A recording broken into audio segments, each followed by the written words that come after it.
Assalamualaikum warahmatullahi wabarakatuh. Saya ingin mengumpulkan tugas video yang berjudul Struktur Jaringan dan Sistem Tubuh Manusia. Sebelumnya, perkenalkan nama saya Sayhona Mirsam Razizkia, NIM saya P072203240032. Prodi saya D3 PJJ Keperawatan di Kampus Politeknik Kesehatan Kementerian Kesehatan Kalimantan Timur dengan dosen pembimbing Ibu Nurse Dia Setiani, Sarjana Sains Terapan Magister Kesehatan. Baik, yang pertama ada sel. Sel merupakan unit terkecil yang memiliki manifestasi berbagai fenomena yang berkaitan dengan kehidupan, tempat berselenggaranya fungsi kehidupan. Kedua, ada struktur sel. Yang pertama, ada membran plasma, pelindung bagi sel agar isi sel tidak keluar, pengatur pertukaran zat yang keluar masuk ke dalam sel. Kedua, ada inti sel, mengendalikan metabolisme sel, menyimpan informasi genetika berupa DNA, tempat penggandaan dan transkrip DNA. Yang ketiga, ada sitoplasma, merupakan cairan sel dalam sel, disebut juga dengan sitol, karena mirip dengan jelly atau kloid, berfungsi sebagai tempat berlangsungnya metabolisme sel. Keempat, sitoskeleton, sebagai pemberi bentuk sel, mengatur gerakan sel, berupa jaringan protein filamen. Kelima, ada ribosom, butiran kecil nukleoprotein yang tersebar di sitoplasma, ada yang melekat di retikulum endoplasma, sehingga menjadikan retikulum endoplasma tersebut dinamakan RE kasar. 6. Ada retikulum endoplasma, terbagi menjadi dua. Retikulum endoplasma kasar ditempeli ribosom, tempat sintesis protein, dan kedua ada retikulum endoplasma halus, tidak mempunyai ribosom untuk sintesis lemak. Ketujuh, ada badan Golgi, berbentuk kantong pipi yang berkelok-kelok, memodifikasi protein dengan menambahkan oligosakarida, membentuk lisosom. Ke-8, ada lisosom, pencerna molekul secara intraseluler, menghidrolisasi lemak, protein, asam nukleat, polisakarida. Ke-9, ada peroksisom, menghasilkan enzim oksidatif untuk membentuk H2O2 untuk merombak lemak, menghasilkan enzim katalase untuk mengubah H2O2 menjadi H2O dan O2. Ke-10, ada mitokondria, tempat produksi energi. Respirasi seluler terjadi di mitokondria untuk menghasilkan energi yang digunakan sel, memiliki membran ganda, memiliki DNA sendiri. Selanjutnya, ada jaringan. Jaringan adalah gabungan dari beberapa atau banyak sel yang memiliki fungsi yang sama dalamnya suatu ikatan. Jaringan penyusun tubuh dapat dikelompokkan menjadi 4 kelompok, yaitu jaringan epitelium, jaringan ikat, jaringan otot, jaringan saraf. Yang pertama, ada jaringan epitelium, terbagi menjadi dua. Yang pertama, jaringan epitelium penutup. Jaringan epitelium penutup berperan melapisi permukaan tubuh dan jaringan lainnya. Yang kedua, ada jaringan epitelium kelenjar. Jaringan epitelium kelenjar tersusun oleh sel-sel khusus yang mampu menghasilkan sekret atau getah cair. Kedua, ada jaringan ikat. Ciri khusus jaringan ikat adalah memiliki komponen intraseluler yang disebut matris. Ada beberapa jenis matris yang ada beberapa jenis sel yang tertanam dalam matris dan memiliki fungsi antara lain sebagai berikut. Pertama, fibrolas, mengekspresikan protein. Kedua, makrofag, berbentuk tidak teratur dan khusus terdapat pembuluh darah. Ketiga, sel tiang, menghasilkan substansi heparin dan histamin. Keempat, sel lemak, khusus untuk menyimpan sel lemak.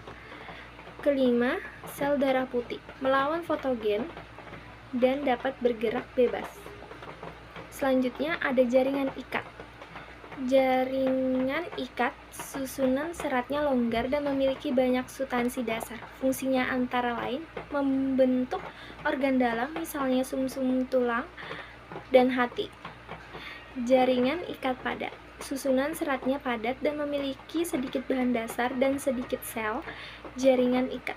Jaringan ikat padat dibagi menjadi dua jenis, yaitu jaringan ikat padat teratur yang terdapat pada bagian dermis kulit dan pembungkus tulang, jaringan ikat padat teratur yang terdapat pada tendon. Selanjutnya, jaringan tulang. Jaringan tulang terbagi menjadi dua, tulang rawan atau kartilago. Ada 3 jenis tulang rawan, yaitu tulang rawan hialin memiliki serat kolagen yang tersebar dalam bentuk anyaman halus dan rapat.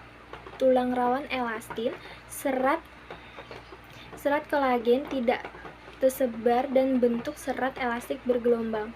Tulang rawan fibrosa, serat kolagen kasar dan tidak teratur, lakunanya bulat atau bulat telur dan berisi sel-sel kondrosit.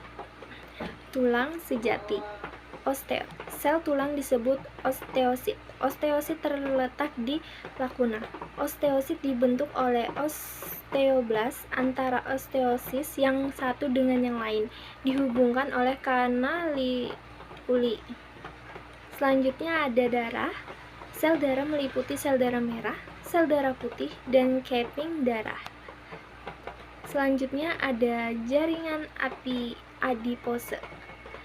Adalah jaringan ikat yang terdiri atas sel-sel berukuran besar yang terspesialisasi untuk menyimpan lemak, disebut juga jaringan lemak. Yang ketiga ada jaringan otot. Jaringan otot terbagi menjadi 3, yaitu pertama, otot polos.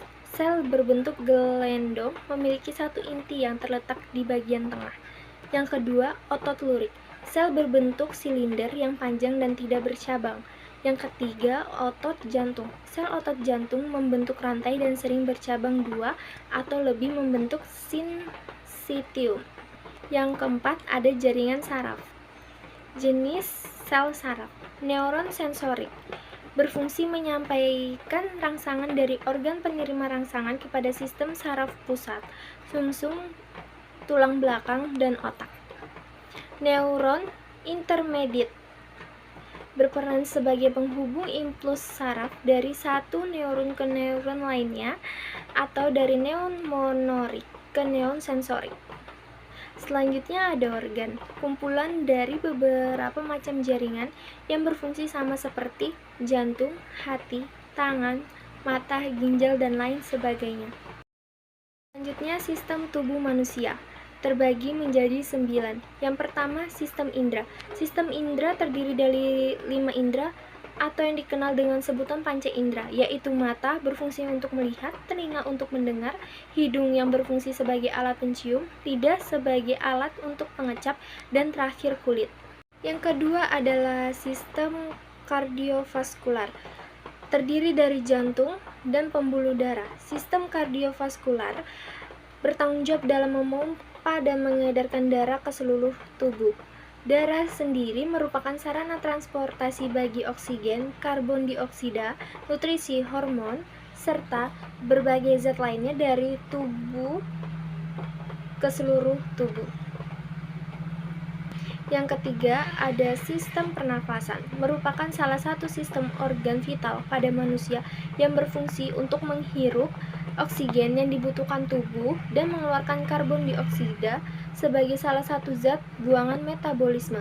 Keempat, ada sistem pencernaan. Sistem pencernaan memungkinkan tubuh untuk menerima makanan, mengubah, dan memproses makanan menjadi nutrisi melalui proses pemecahan kimia. Kelima, ada sistem reproduksi dan urogenital. Sistem reproduksi terbagi menjadi 2, yaitu sistem reproduksi pria dan wanita. Sementara itu, sistem urogenital merupakan sistem organ yang berkaitan antara reproduksi dan ereksi urin. Yang keenam, ada sistem saraf dan muskuloskeletal. Sistem saraf terdiri dari semua sel saraf di tubuh, baik saraf sensorik maupun saraf motorik. Sistem saraf memungkinkan manusia untuk merasakan, memahami, dan memberi respon terhadap lingkungan di sekitarnya. Sistem saraf juga berperan dalam gerak tubuh bersama dengan sistem muskuloskeletal. Sistem muskuloskeletal mencangkup otot dan tulang. Ketujuh, ada sistem endokrin. Sistem endokrin terdiri dari serangkaian kelenjar yang memproduksi dan mengeluarkan hormon yang digunakan tubuh untuk mengendalikan berbagai fungsi tubuh seperti pernafasan, metabolisme, reproduksi, pergerakan, pertumbuhan, persepsi sensorik, dan perkembangan seksual. Yang ke-8 ada sistem ekskresi. Terdiri dari kelenjar keringat, ginjal, kandung kemih, ureter, dan uretra. Sistem ereksi merupakan sistem organ pada manusia yang berfungsi mengeluarkan zat sisa metabolisme serta zat-zat dianggap racun oleh tubuh. Terakhir, yang ke-9, sistem imunitas.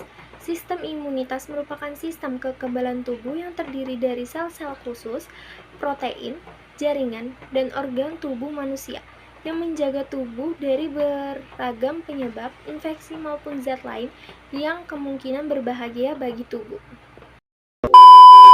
Sekian penyampaian materi dari saya. Saya dapat referensi dari modul Ibu Dia Setiani.